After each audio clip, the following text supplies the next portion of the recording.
ધોરાજીના મહેરબાન સેશન જજ સાહેબ AM શેખ સાહેબે જામકંડોરણાના ખૂન કેસના આરોપી પ્રેમસિંહ મોહનસિંહ ભુંડક વગેરે 3 રહેવાસી રાજસ્થાનવાળાને આજરોજ ખૂન કેસમાં શંકાનો લાભ આપી છોડી મૂક્યા. ધોરાજીના મહેરબાન સેશન જજ સાહેબ AM શેખ સાહેબે જામકંડોરણાના ખૂન કેસના આરોપી પ્રેમસિંહ મોહનસિંહ ભુંડક વગેરે 3 રહેવાસી રાજસ્થાનવાળાને આજરોજ ખૂન કેસમાં શંકાનો લાભ આપી છોડી મૂક્યા છે. બનાવની વિગત એવી હતી કે મરણ જનાર પ્રતાપસિંહ બિરદાસિંહ જામકંડોરણા તાલુકાના બાલાપર ગામે અન્ય 3 આરોપીઓ સાથે કૂવો ગાળવાની મંજૂરીમાં આવેલા હતા, જેના મુખ્ય મુકાદમ તરીકે પ્રેમસિંહ મોહનસિંહ હતા. મરણ જનાર પ્રતાપસિંહે પોતાનો મોબાઈલ ફોન લઈ દેવાની માંગણી કરી. પ્રેમસિંહ તરફથી અન્ય આરોપીઓને મોબાઈલ લઈ દીધા, પરંતુ મરણ જનાર પ્રતાપસિંહને મોબાઈલ લઈ દીધો ન હતો. ઝઘડો થયો અને ઝઘડામાં 3 આરોપીએ મરણ જનાર તથા શાહિદ રઘુવરસિંહને ઈજાઓ પહોંચાડ ટ્રેક્ટર પાછળ બાંધી ખેતરમાં ઢસડ્યો. પ્રતાપસિંહનું ત્યાં જ અવસાન થયું હતું. ત્યારબાદ ફરિયાદ નોંધાઈ અને ચાર્જશીટ થયું હતું.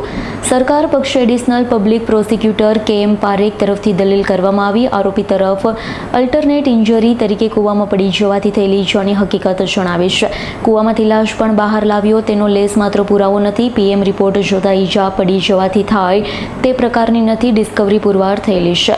આરોપી પક્ષે એડવોકેટ યુસુફ નવીવાલા તથા શ્રી HP માલવીએ બચાવ સાથે દલીલો કરી હતી. પોલીસની તપાસ વ્યાજબી નથી. બીજા પામનાર શાહિદ કે જે નજરે જોનાર શાહિદ પણ છે. રઘુવરસિંહ હોસ્ટેલ થઈ ગયા છે. તેમણે પોતાની ઈજા માટે કે મરણ જનારની ઈજા માટે પણ ફરિયાદ પક્ષના કેસને સમર્થન આપ્યું નથી. તપાસ કરનાર અધિકારી તરફથી જે કૂવો હતો તેની અંદર કોઈ તપાસ કરી નથી.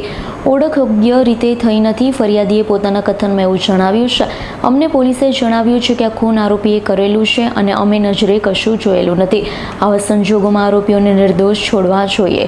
ધોરાજીના સેશન જજ શ્રી AM શેખ સાહેબે બંને પક્ષની દલીલોને સાંભળી અને આરોપી પ્રેમસિંહ મોહનસિંહ ભુંડક રહેવાસી રાજસ્થાનવાળાને શંકાનો લાભ આપી છોડી મૂક્યા. ભાઈ નવીવાલા, એડવોકેટ ધોરાજી.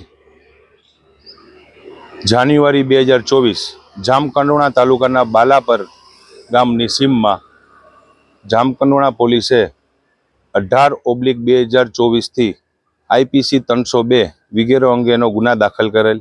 જે ગુના સબબે પ્રેમસિંહ મોહનસિંહ ભુંડક તથા વગેરે 3 આરોપીઓની ધરપકડ કરી નામદાર ધોરાજી સેશન્સ કોર્ટમાં ચાર્જશીટ કરવામાં આવેલ. ત્યારબાદ નામદાર ધોરાજી કોર્ટમાં કેસ ચાલી જતા મુખ્ય આરોપી પ્રેમસિંહ મોહનસિંહ ભુંડક અને ગુજરનાર વચ્ચે મોબાઈલ લેતી દેતી બાબતનો નજીવી બાબતનો બનાવ બનેલો હતો. તે સમગ્ર બનાવમાં